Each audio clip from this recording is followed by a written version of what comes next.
Sound easy to. Philippa Forrester presents Techno Games 2002. We started off little, now we're thinking big. The biggest and the best in cybersports are revving up and getting ready for action. Getting ready for the biggest robot tournament in the world. From the Technodrome at Shepperton Studios, we bring you Techno Games 2002.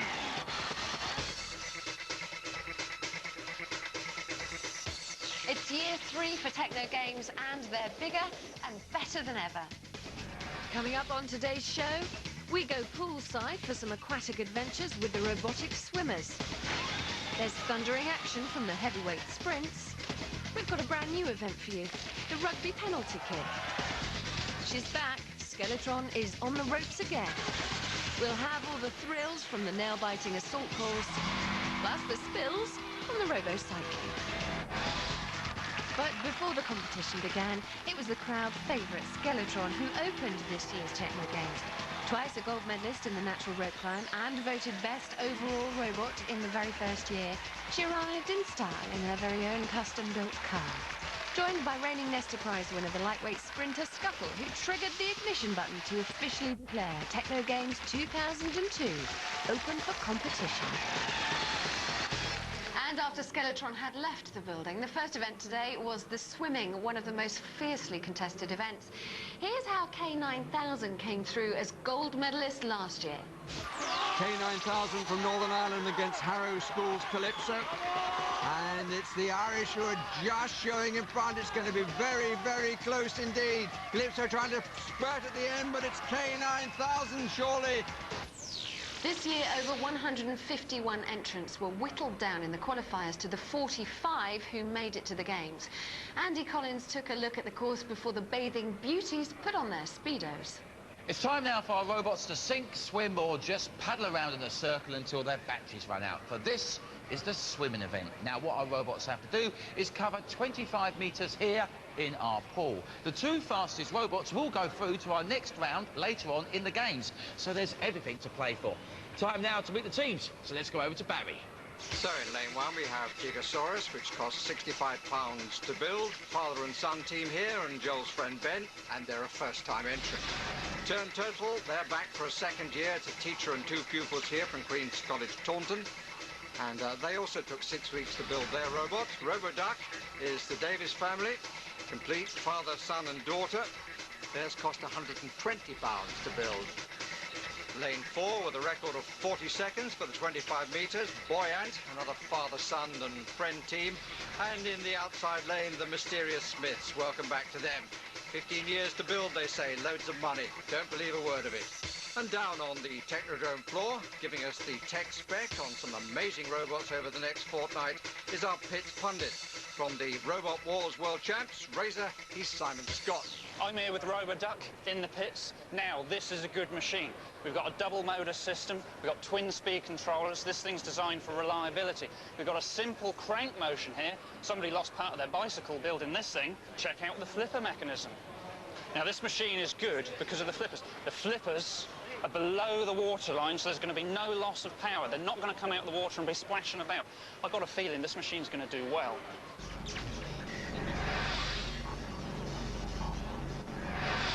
So Gigasaurus in lane 1, Turn Turtle in 2, RoboDuck 3 in the middle, Buoyant, and then Stealth Stingray on the right as we look now. And Gigasaurus makes a great start of the first event in this year's Techno Games, but it stopped almost as soon as it started. Turtle is in trouble, RoboDuck going with greatly in a quack right down the middle of the course. Looks as though it's going to be the winner, clearly, and the world record is in its sights. And surely it's going to break it. It does. It breaks it by 0.2. Clear win. But now the important second qualifying place. Buoyant working on one side, then not on the other. But is now getting away from Stealth Stingray. And Buoyant makes it in the corner to be the second qualifier. But RoboDuck in a class of its own there. And the new world record, 19.40. For Turn Turtle. Turned too soon, Gigasaurus died too soon, and the result is RoboDuck at 19.40 world record, Buoyant the second qualifier, 35.97. What a flying heat that was. First of all, to the winners. Robo-Duck. Edward, you were driving. You must be extremely pleased with that result. Yeah, I am. You were driving. Was that your tactic, just to shoot off straight off?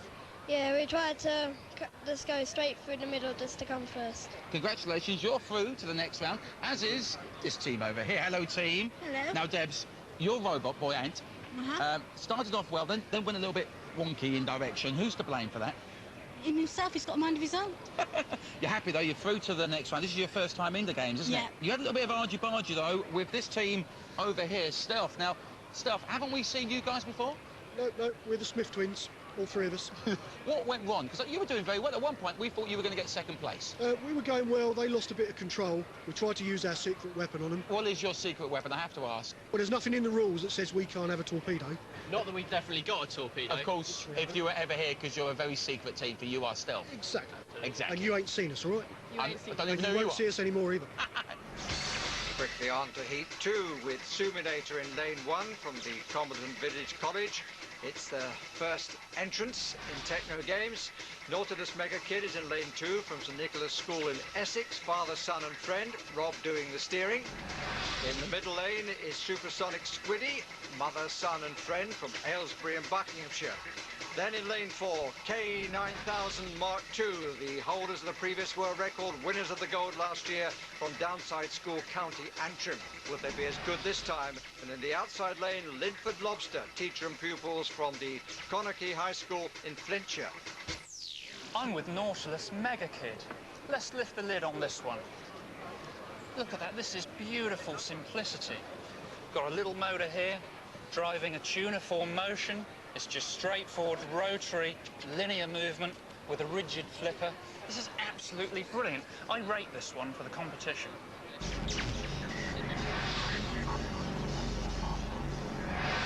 So K9000 not the favourite this time. Team, stand by to compete. Suminator, Nautilus Mega Kid, Supersonic Squiddy, K9000, Linford Lobster. And it's Nautilus Mega Kid that gets away. Linford Lobster's no Linford Christie. It's Nautilus Mega Kid is taken over in lane 1 and is clear of the rest of the field. K9000 and Supersonic Squiddy battling for second place. So we're looking here at the winner. K9000 seems to be getting slightly away, but not much in it. Looking underwater, Nautilus Mega Kid comes in 31.19. And K9000 does get away from Supersonic Squiddy. But there's a lot of work to be done. It will qualify for the quarterfinals, though, in 49.03. Supersonic Squiddy, the second to fail completely, but Linford Lobster still going. Check on the winning time, 31.19, much the slower heat. Linford Lobster finishes at last in 3 minutes and 28 seconds. So here I am with our winners, Nautilus Mega Kid. Well done, guys. What a flyer. Thank you very much. You went very fast there. Steering wasn't very good there. Yeah. What was the steering difficulty? Well, I don't know. It didn't steer, so I'd have to have a look at that. Maybe the rudders are a little bit small. Well, it does say in your bio that you've got a high-performance motor. Now, what type of high-performance motor is it? It's a little electric motor from a radio-controlled car. Well, very fast indeed. Yeah, try and work on the steering. We will do. Well done. You're through to the next round, Thank as are these guys, K9000. Now, you are our champions, our gold medalists from last year. You only just scraped through there, guys. Were you worried at any point? Yeah. What went wrong? I think the holes were too into the water too much. Well, lads, please try and make it through, because you're the bookie's favourite. There's a lot of money riding on you guys. So K9002 qualifying in second place, 49.03. The winner, Nautilus Mega Kid, 31.19. So what about that then, guys? I thought Robo-Duck won because he just went in a straight line, but no, it was better than that. He smashed through a world record as well. That was quite incredible, really. I was very surprised. And what was really interesting about that race was the simplicity of Robo-Duck, because it had just one crank in there and one simple flipper, whereas Turn Turtle had 4 cranks and 4 paddles.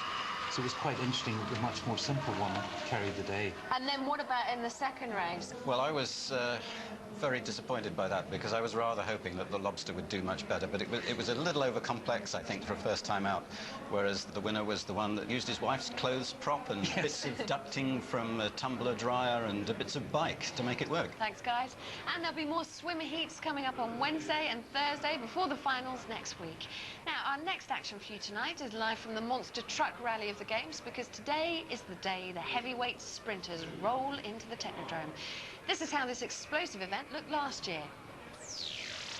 They're coming towards the 15-metre mark, and still nothing in it, but problems here for Ulysses, who comes across, and now Tecumseh comes across almost a block, and I think that Ulysses is going to make it that telling stride in the end, and it's finishing with some style here. Ulysses, the winner.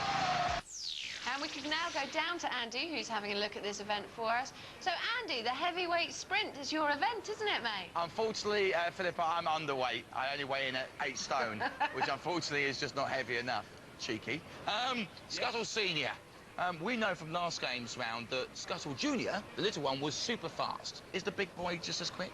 Nearly, if it doesn't fall apart. It's a very powerful machine, and if things go wrong, it will explode. Really? Thank you for telling me that. Are you a wee bit nervous? Because you are up against Scuttle. We couldn't got a worse draw if we tried. we just couldn't, but we'll do our very best, and we'll show them how to walk. Well, you never know. You should make the end okay. You should make the end. You never know. You might beat him. Legends count for nothing here on Techno Games. I hope so. You know, talk is cheap. You've got to show them what you can do. So these are the two big boys that are taking part. And I think you're very brave being at that end of the circuit. I'll tell you, Philippa, because this one's going to explode, apparently. Two big boys. I counted 3. Thanks, Andy. Now over to Barry Davis for the action. Two contenders, Critter from Reading in Berkshire, father-son and son-in-law, 137 kilograms it weighs, and at 103, Scuttle B squared from Kettering in North Hants, the successor for little brother. This is Scuttle. Weighs in at 2.5 kilos. It's got a gear-driven processive leg movement with the legs 90 degrees out of phase. This is Scuttle B squared. It weighs 40 times as much. It's got a 3-metre length of chain running on a sprocket system. Legs 180 degrees out of phase. And it moves so quick, the legs are a blur. Just take a look at this. Isn't that phenomenal?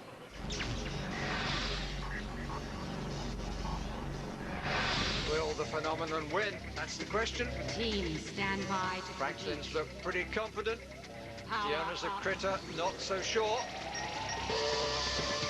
And away goes Scuttle B squared, just like younger brother. Critter going very slowly, Scuttle having a few problems with steering, but it's a tremendous time, and it's got the steering right, and it's decimating the world record. Look at this, 15.19. Big brother, the same victory salute as little junior. And here comes Critter, slow, slow, quick, quick, slow. Brilliant stuff from Scuttle B squared.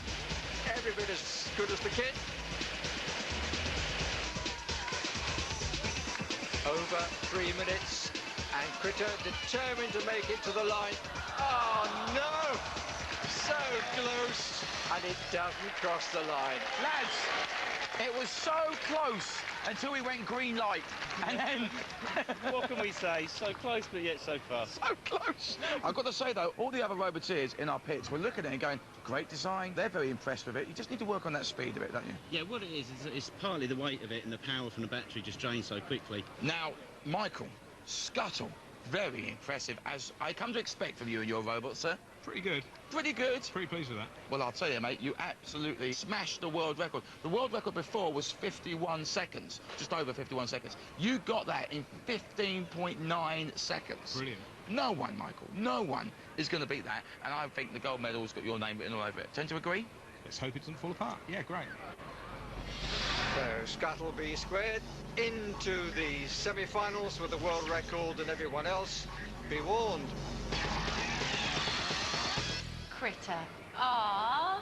However, it did move in a nice way. It moved in a beautiful way, yes, didn't it? Really strange, because it walked on one side, and then it walked on the other side. The problem is that they've got two independent motors, and if you drive those very fast at the same time, the legs can go out of phase together. So they can start off running together, then one motor runs slightly faster, and then it falls over. And then we had Scuttleby Squared, which is quite a special robot, isn't it? It is indeed. It's really, if anybody has watched Techno Games before, they'll recognise it immediately. It's a giant version of Scuttle, Scuttleby Squared. And Scuttle did 25 metres in 7.28 seconds, which is really fast. Because it's a lightweight sprint contender, That's right, isn't yes. it? We've seen it in previous years. So this is a very, very similar mechanism. And what I liked about it is this idea, which is very tricky actually, is what you call processive walking. So you have 4 legs on each side. So one leg is on the ground, then the next leg is on the ground, then the next leg is on the ground, and the next leg is on the ground. Now, Scuttle can only do that because it's so light and moves so fast that it's actually, if you look at it closely, it's actually going on one leg at a time on each side. But this one now, the big one, it's much heavier and he doesn't want to do that in case it falls apart. He still does processive walking, but what he's doing is 2 legs down, 2 legs down.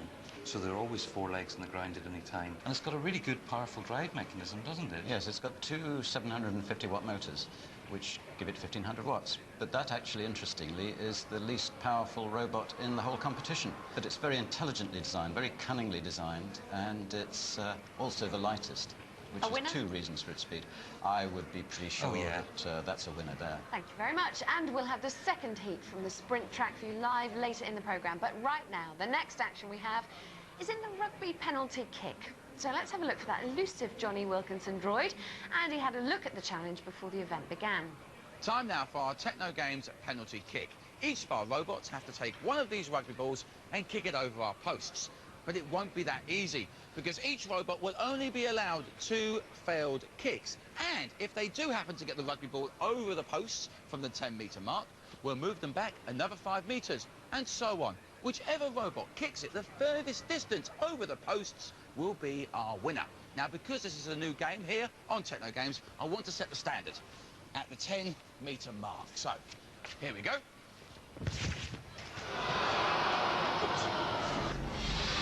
A total of 5 robots trying to do better than that human. Achilles Heel, Neil J, Cybertenic, Jake the Peg, and Kingshurst Kicker.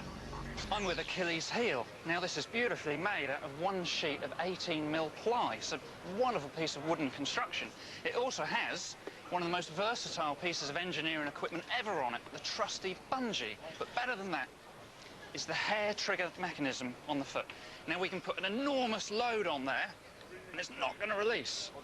But it only takes the slightest pull on the trigger, and that rotates that ankle joint, the thing drops, and it's wonderful.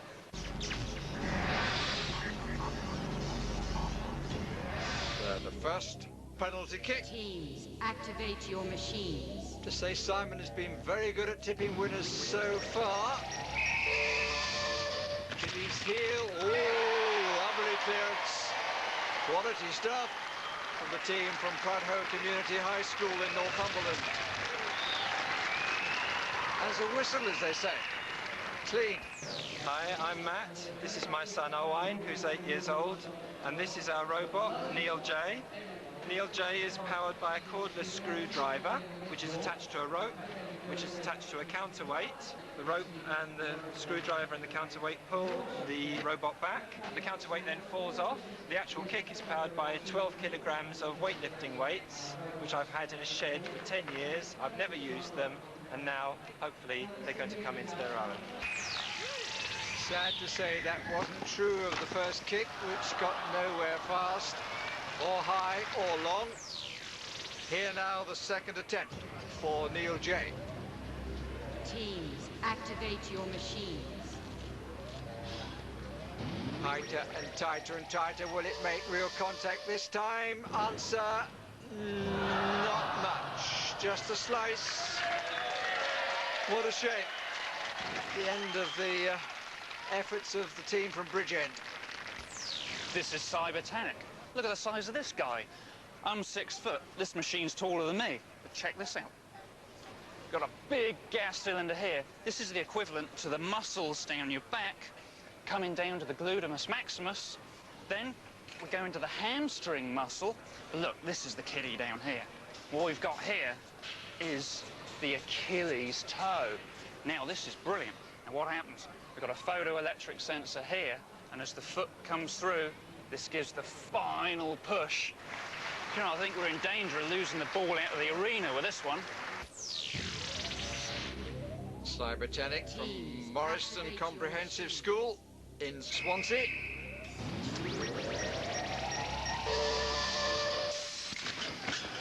Fine kick, well caught.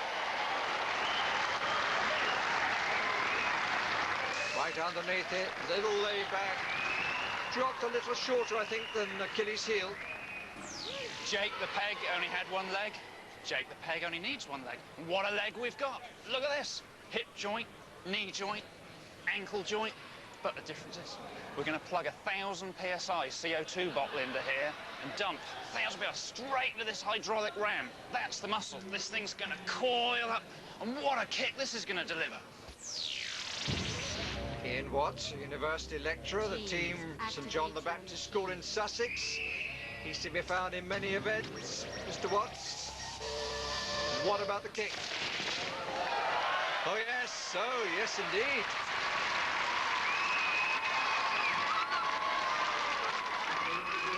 10 metres, absolutely no problem. He's going to get a lot longer than that, I'm sure.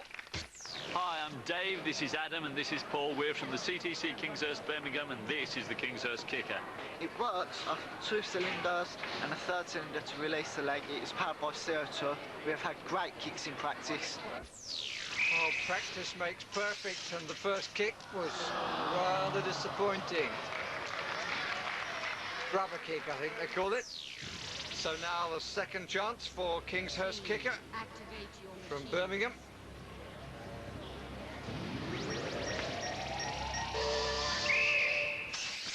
Oh dear, not to be. One elimination there.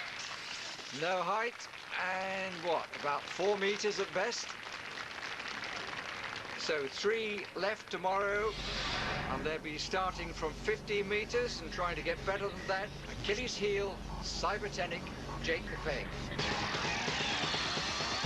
So we've seen all 5 have an attempt. You're getting an idea of the strengths and weaknesses of each. What's difficult about this event? This is the first time we've seen an event like this. What's so difficult? You've got to store a lot of energy and then release it very quickly, but release it with something that doesn't need a huge amount of energy to release it. So you've got to have something which is almost like a hair trigger, releasing something which has got a lot of power in it. That's quite tricky. I think one of the challenges, talking to the competitors who took the rules very seriously, was really trying to capture human leg-like movement. Which is, we mustn't forget, one of the essences of Techno Games is capturing Yes, that's right. movement. Well, Cybertenic actually took slow-motion video. They watched very closely what real rugby players do, and if you look at their robot carefully, you'll see that the femur, which is the bone at the top of the leg, moves actually slower than the tibia, like a human leg. But I think the other challenge is the accuracy. Yeah. I mean, how do you get a ball accurate through different distances? And that seems to be done essentially by the tilt of the ball. Thanks, guys, and we'll see who takes gold in the penalty kick tomorrow. But now it's time for something of a blue ribbon event for the Techno Games. It's the natural rope climb, and in the past it's produced our resident superstar and former gold and silver medalist, Skeletron. This is how the event looked last year. This is quite a good contest. Skeletron still, though, with the advantage, as you can see. And Kevy Pillar is still gamely chasing. But again, Skeletron so close, and this time the light goes on. And Skeletron is the winner of the rope climb. And the Tate family from Essex looking for a hat-trick with Skeletron. Winners in 2000, winners in 2001. First competition comes from Streaker from the Rydale School in Yorkshire. Hi, my name's Ray Tate, this is my brother Matt, and this is my son Christopher. We're back here for a 3rd series of Techno Games with our famous robot, Skeletron. She's powered by carbon dioxide gas, and she requires 2 radios to control it. We're back this year to try and defend our title, although it's looking a little bit tricky this year. Who knows?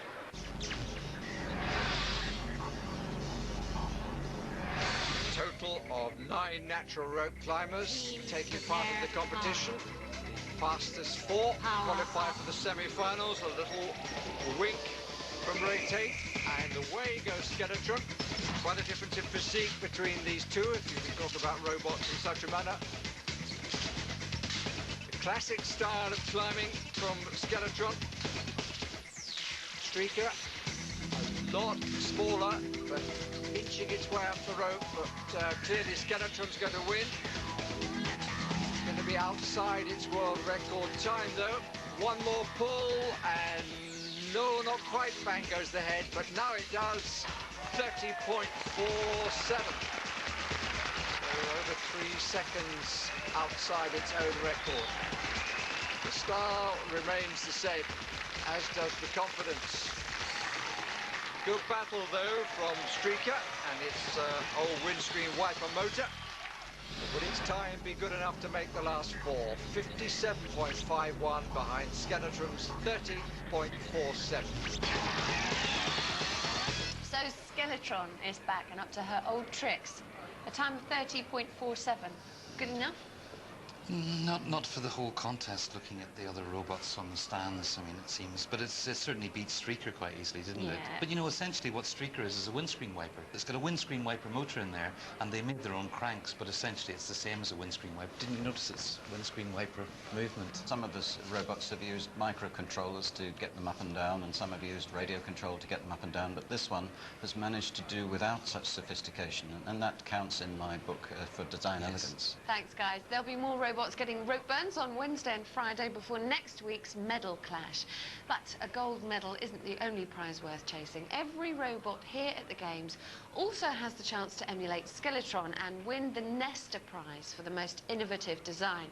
This year, the National Endowment for Science, Technology and the Arts will be sending the winning team off to Switzerland to visit the world's foremost robotics fair, where they can learn even more tricks of the trade. Now, if you're scared of robot world domination, you might not be too keen on the tech teams training them up for the assault course, but hey, if you're scared of robot domination, you shouldn't be watching this show at all. Andy took a look at the challenges set by this brand new event. Welcome to our all-new assault course. Now, the first thing our robots have to do is weave their way through the flags. Blue for the blue team, yellow for the yellows. Once they've got past that, they then have a choice to make. Do they either take the bridge or pick their way through our maze? Of course, that's down to, are they good enough drivers? Because that's going to be very tough indeed. After that, they then have to score a goal. Why? Because I said so. After scoring the goal, they charge through the tyres of doom. OK, they're just tyres. Once they've done that, first ones to cross the line go through to our quarter-finals. Here in the first match are the Ingalls team from High Wycombe in Buckinghamshire. I'm Ian, the team captain. This is William, my son. This is Stephanie, my wife. And this is our robot AAT. We think we're going to win the assault course as we're fast and manoeuvrable. And contesting that view are a couple of mates who come from Swanley in Kent. Hi, I'm Gareth. I'm team captain. This is me mate John. And together we built Wolf. Nice and nippy. 2 wheels together like that, straight in the centre. Easy to get round those concrete blocks. We ain't going to have no trouble with this assault course. We're going to win.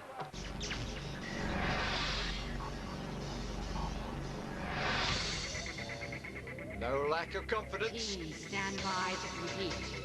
AAT stands for Arnold Terminator against Wolf, and AAT off to the slightly better start here. And deciding on the ramp or the bricks, it's going to be through the bricks. Same decision made by Wolf. AAT getting slightly lost, and it's very close now. Wolf slightly in the lead. Both now have to score a goal. Just dribble it in. Both have made that, and now it's the tyres. Wolf taking a run at it, so is AAT. Repulsed. Wolf finds a way through and gets the finish. 32.94, the winning time. Disappointment for the Ingalls family. Delight for the Wolf team. No problem in scoring goals, but here was a decisive point. Wolf was better through the tyres, and it made all the difference. Heat 2, the Cat's Whiskers team from Addleston in Surrey. Hi, I'm Keith. This is George. This is Julie. We're Team Cat's Whiskers, and I think we're going to do very well because we've got great traction, great manoeuvrability, and big heavy motors. Competition comes from the Emerald Isle, from Dublin, Stonnesclaw. Hello, I'm Pete. This is Joe. That's Willie. This is Stanosklo. It's going to hammer everybody else. The best robot here.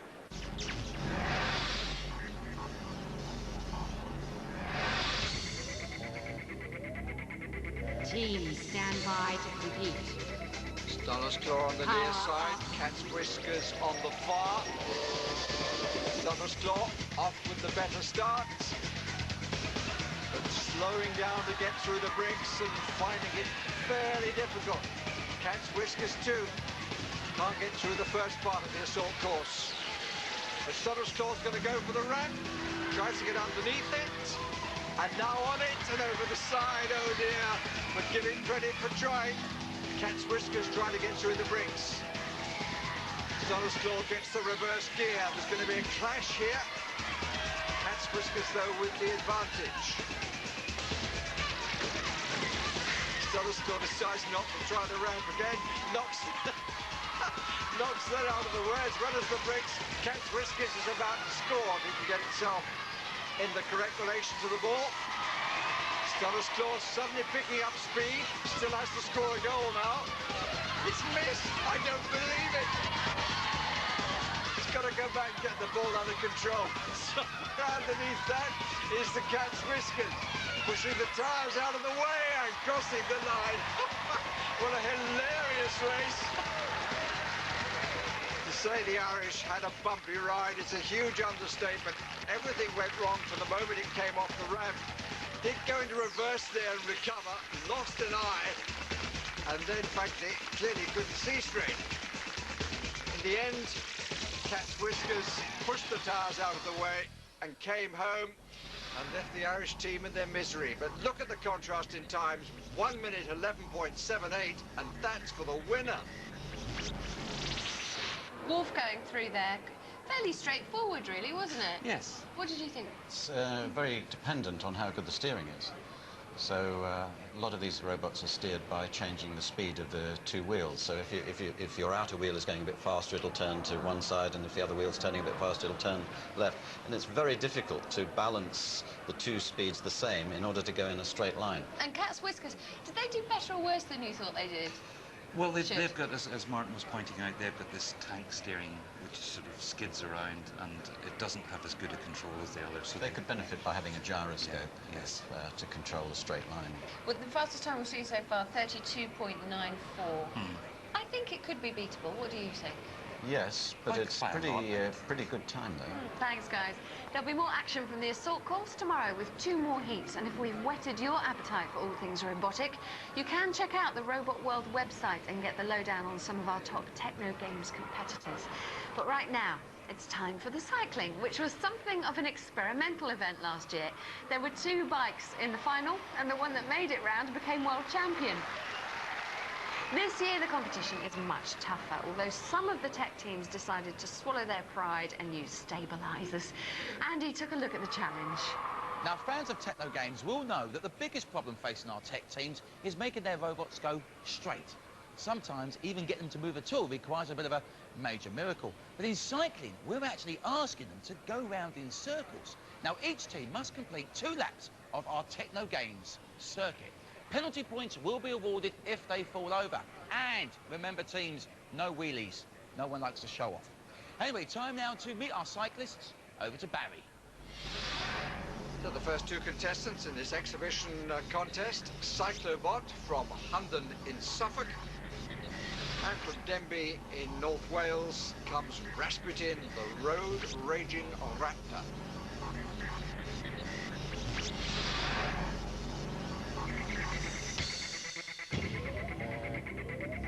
You'd rather expect Rasputin to go round the ragged rocks, but it's only just 2 laps of the track. Cyclobot nearer the camera, gets underway, and Rasputin rather more slowly on the far side. Cyclobot, well up, is going to lap its competition. Rasputin has gone to join somebody in the crowd, and clear on its inside goes Cyclobot, and it's nicely controlled. It's a bit easier with the stabilisers. Rasputin being helped back onto the course, and in danger perhaps of being lapped twice. I don't know, it's going to be close. Round comes Cyclobot, coming round to the finish. Rasputin in the way. It is that twice. Cyclobot the winner, 43.15. Easy peasy, as they say. The winner nicely controlled around the 2 laps. Rasputin, like its slightly more famous namesake, meeting an unhappy end. Did not finish. Now for the real thing. No stabilizers in this one, with White Lightning from the Isle of Wight. Father and son Osmonds taking on Whizbang 2 from Chesham in Buckinghamshire. You'll remember them from last year, and they've made improvements since then. Hi, my name is Chris. This is my son Ryan, my good friend Gordon, and we run Whizbang 2 in the cycling competition. It's very simple, electric motor driven, gearbox to the rear wheel, steering man, and we also have a twisting chassis idea, which should be our little secret weapon that will help us to do well in a competition.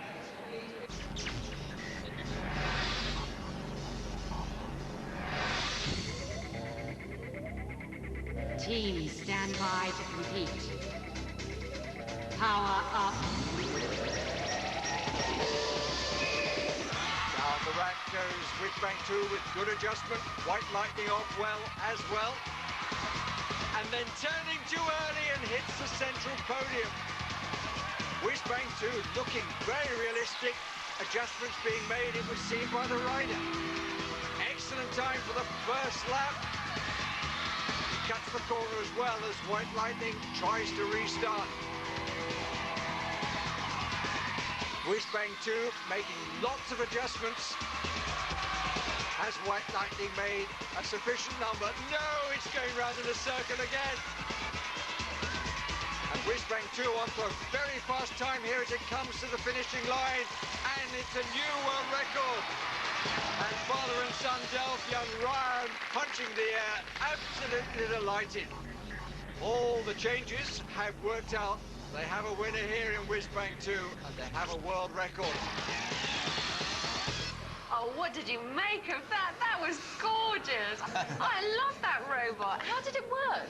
It moves the weight, so it moves the driver side to side to change the weight, and also tilts the forks of the front wheel, are tilted at the same time. But the stabilizing factor was that he's got a very, very heavy front wheel, and that creates a gyroscopic effect, which keeps it stable, and that's why it stayed upright. There were innovations in White Lightning as well. There were 2 things. One was that it had a big concrete wheel, which created the gyroscopic effect, but how he tried to steer it, which you could see failed, was that they just simply had a weight on the front, on a wheel, and the weight turned on the wheel. And so it tilted the bike, and that's how they were trying to steer it. Okay, and it failed spectacularly. Yes, well, creative ideas are worthwhile even if they fail. Fantastic and fabulous to watch. It was. Thanks, guys. And we'll have more cycling tomorrow, plus the climax of the event live for you on Thursday. Next up, it's the second heavyweight sprint heat of the day. Scuttle B Squared won the first race, and its time of 15.19 seconds is the one these robots will be itching to beat. The machines are lumbering up to the start line, so we can go straight to Andy, who's lumbering with them. Andy, who's quickest, you or the robots? Of course it's me. I'm a natural-born athlete. Actually, Philippa, it's time to be afraid. Be very, very, very afraid, because Ulysses are on the track. Hello, lads. You scare the living daylights out of me, mainly because your robot, although quick, is a little bit uncontrollable, isn't he? We just have no steering on it, yeah. There's no steering, so you just set it off and away it goes. So why we've got a remote control, you know, I don't know why. Actually, we just started and off it goes. That's to stop it, hopefully. Hopefully. Now, what do you think your chances are? I mean, the world record now is 15.19. I mean, it's a tough record to beat. You can't beat that, can you? No. Sorry. You're facing, and I must point out, a very beautiful-looking black widow spider with 8 legs. Will it hurl you down the track? Oh, of course. It's designed to jump up and down, and we didn't know it to go in a straight line. All right. So great. I've got 2 sets of robots who can't be controlled. Maximum chaos what we call there, won't it? It will do. Oh, dear. So we go from one nice set of legs to another. Hello, Philippa. So complimentary. I don't know how to take that. Thanks very much, Andy. Watch out for that Irish team. They're always trouble. Now, over to Barry Davis to talk us through the big race. Thanks, Philippa. Well, it's Ulysses from Dublin in Ireland, the Stonislaw team, against Black Widow from Bampton in Oxfordshire.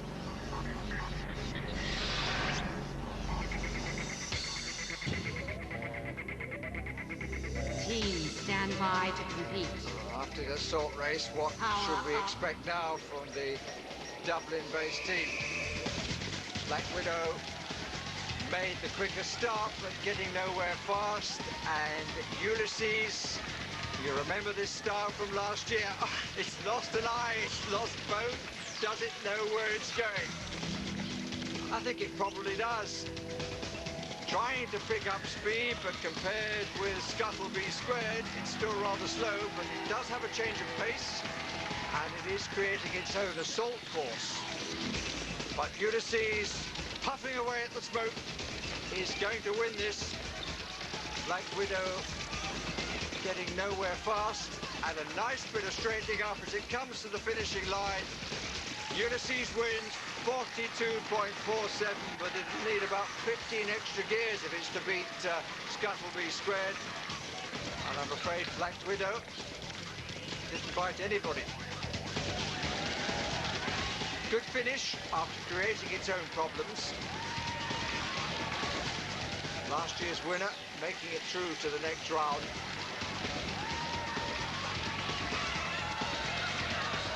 Black Widow finishing eventually. But there's no danger to the flies in the Technodrome, that's for sure. Welcome to Lost Property, everybody. Who's that below? Is that yours? That's your leg, right? Who's it? This is obviously yours. Yeah. Okay. Whose are these bits? They're yours. They're yours as well, right? There you are. This is what I collect them all for you. I'll come back to you guys in a minute. It started well. Well, you know, we just lost one leg power out of the 8, so we had to slow down. Enjoyed it, though? Very good fun. Yep. Will you be back next time to maybe do a little bit better? Definitely. Good, we look forward to seeing you. Let's go over here, Ulysses. Well, you won that. Oh, yeah.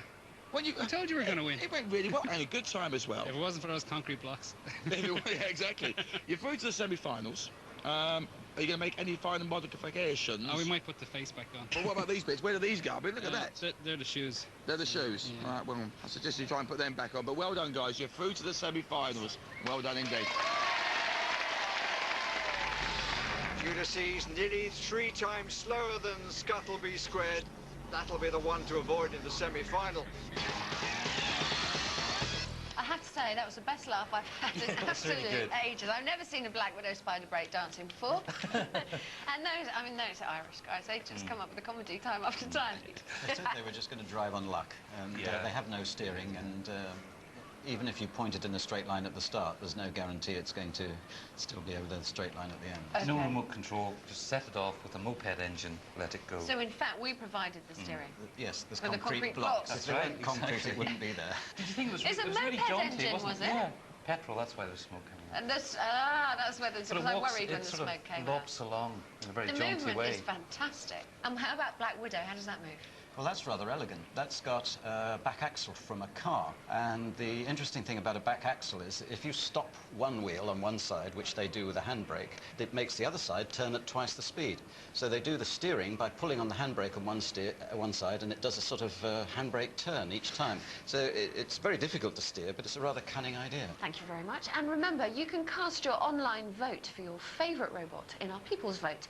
Here are the robots you can pick from today's competition. Skeletron, she's the grand old lady of Techno Games. The unbeaten world record holder for 2 years running, but she's up against some stiff competition this year. Scuttle Jr. has brought its big brother to the games this year. Can it trail a blaze like its record-breaking sibling? Watch out for it in the semis this Thursday. Tomorrow night, we'll be seeing the very first bouts of the sumo and jet-powered heats of the rocket cars. More from the assault course and the first medal action of the games in the penalty kick final. But for now, it's goodbye from the first day at the games, where last year's swimming champion, K9000, was blown out of the water by a brand new world record of 19.4 seconds from newcomer Roboduck. Robot Evolution. Don't fear it. Watch it live from the Technodrome. Good night.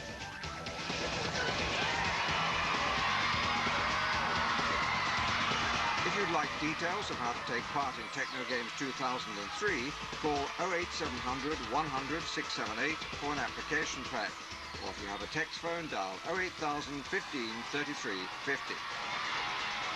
More from the games tomorrow at 6:20 on BBC Two.